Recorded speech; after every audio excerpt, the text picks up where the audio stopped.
है वो कक्षा 10वीं विषय गणित और अध्याय 6 विद्या भारती द्वारा विद्यालय में ऑनलाइन क्लासेज में आप लोगों का स्वागत व अभिनंदन। हम लोगों ने 5 अध्याय तक वीडियो देख लिए हैं और छठे अध्याय के अंदर है वो त्रिकोणमितीय अनुपात। तो सबसे पहले बात है कि त्रिकोणमितीय अनुपात कैसे है, वो कहते किसको है। तो एक समकोण त्रिभुज होता है, तो समकोण त्रिभुज में किसी न्यून कोण के सापेक्ष भुजाओं के अनुपातों का अध्ययन त्रिकोणमितीय अनुपात कहलाता है।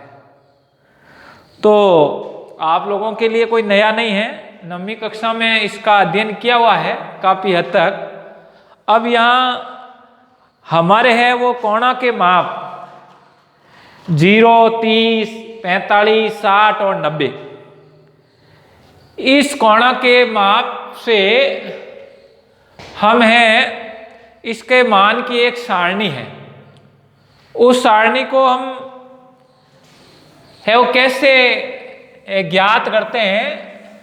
और दूसरा ये है कि हमारे को आसानी से वो सारणी के मान है वो याद हो जाए। तो हम लोगों ने त्रिकोणमितीय अनुपात के अंदर देखा था, तो यहाँ कोण डिग्री में, और हम लोगों ने त्रिकोणमितीय अनुपात के अंदर देखा था sine theta, cos theta, tan theta, कोण थीटा और सेक थीटा और कोसेक थीटा। अब हमारे जो मान हैं वो 0, 30, 45, 60, 90 इस कोणों के अंदर है वो त्रिकोणमितीय अनुपात के अंदर है वो मान देखेंगे।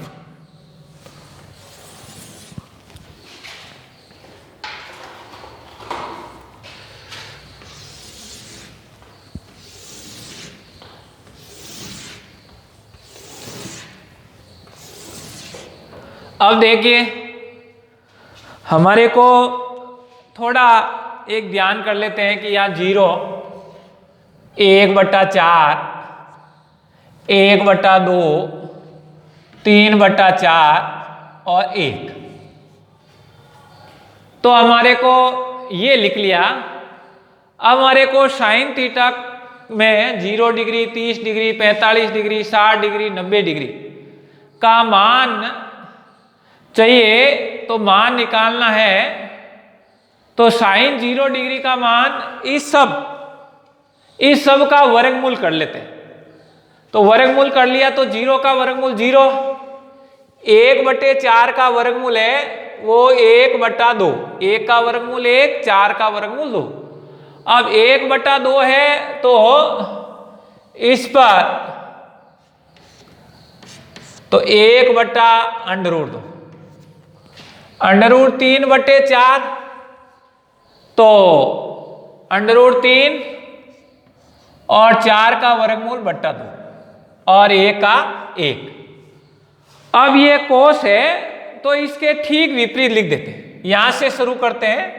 जो साइन 90 डिग्री का मान होगा वो कोस 0 डिग्री का मान होगा। तो 1 ये लिख दिया √3/2, 1/√2, 1/2 और 0।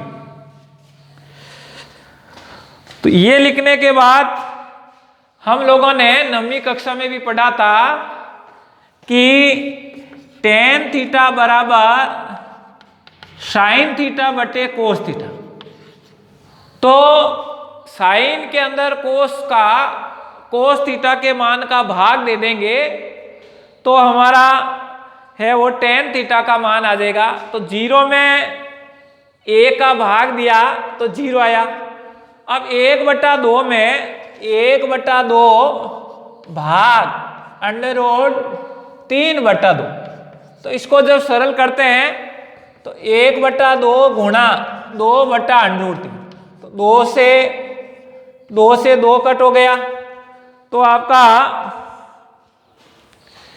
तो अंडरूट हम लोगों का मान आ गया 1/√3। अब इसी प्रकार 1/√2 और 1/√2 समान संख्या में समान संख्या का भाग देते हैं तो उसका भागफल हमेशा 1 आता है, तो यहां 1।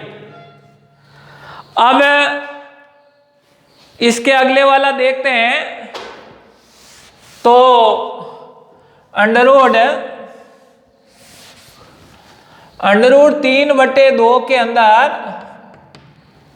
1/2 का भाग देते हैं तो हो जाता है √3/2 इंटू 2/1।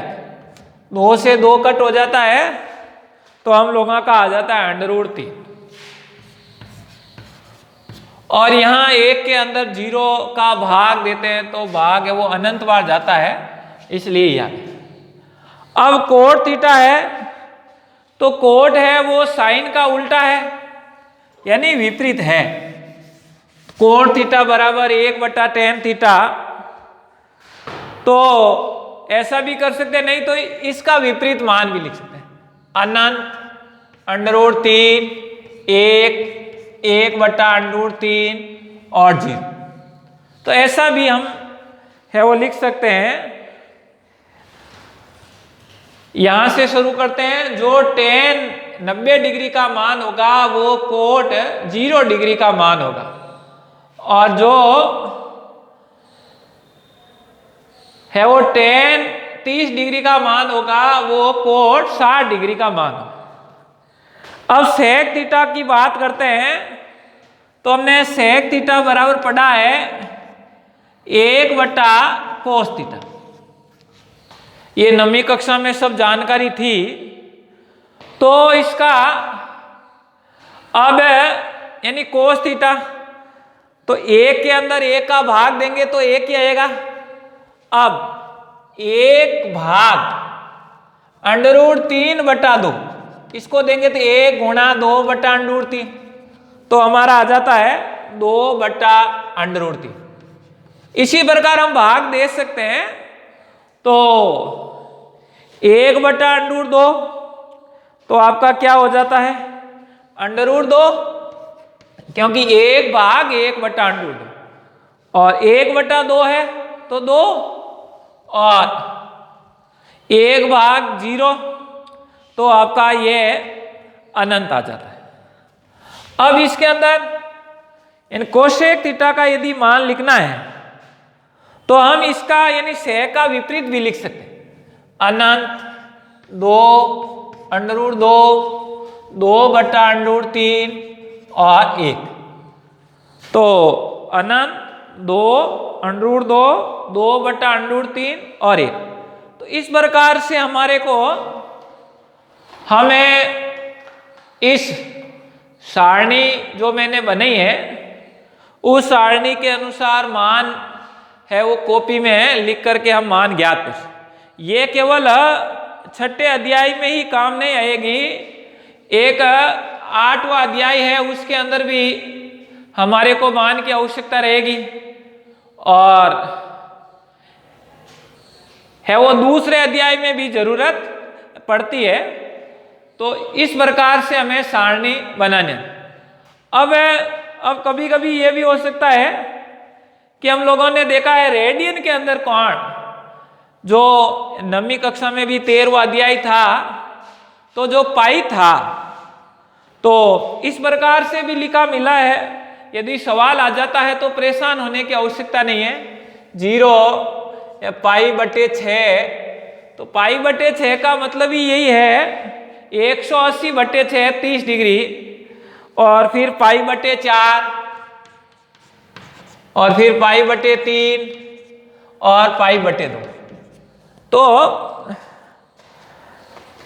हम ये रेडियन के अंदर भी मान 0 π/6 π/4 π/3 π/2 सवाल करेंगे तो उसमें भी बताया जाएगा, क्योंकि ऐसा आ जाते हैं तो भी आपको घबराने की आवश्यकता नहीं है। मान लो साइन पाई बटे 6 है, तो यहाँ वहाँ है वो 30 डिग्री का मान लिखना।